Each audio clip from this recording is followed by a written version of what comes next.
আসসালামু আলাইকুম।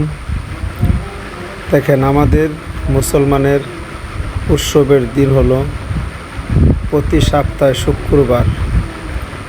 আমরা যে 5 ওয়াক্ত নামাজ না পড়ি, তাও শুক্রবারে মসজিদে নামাজ পড়তে যাই, যেন আল্লাহ আমাদের এই সমস্ত শুক্রবারে যারা নামাজ পড়তে যায় সমস্ত ভাইদেরকে আমার আল্লাহ হেদায়েত নসিব করুক।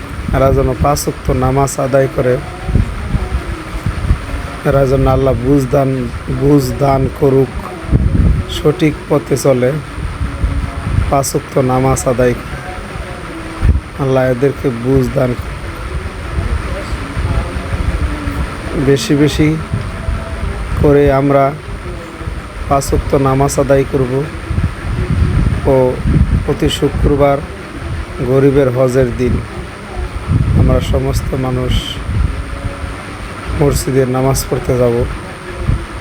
আমাদের আল্লাহর হুকুম 5 ওয়াক্ত নামাজ পড়া, ভালো কাজ করা, মিথ্যা কথা না বলা, সত্য কথা বলা, নবীর সুন্নত রাখা, নবীর সুন্নত তরিকা মতো চলা, আল্লাহর কোরআনের আইন মতো চলা ও মানুষকে ভালোবাসা, এটাই হলো আমাদের মুসলমানের কর্তব্য।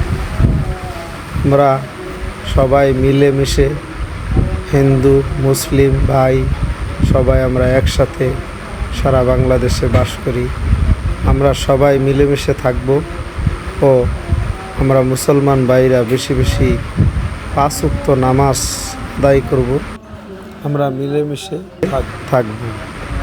ও আমাদের এই ভিডিওটা যদি আপনাদের ভালো লেগে থাকে, বেশি বেশি শেয়ার, লাইক, কমেন্ট দিয়ে আমাদের সঙ্গেই থাকেন। নতুন নতুন ভিডিও পেতে শেয়ার, লাইক দেন।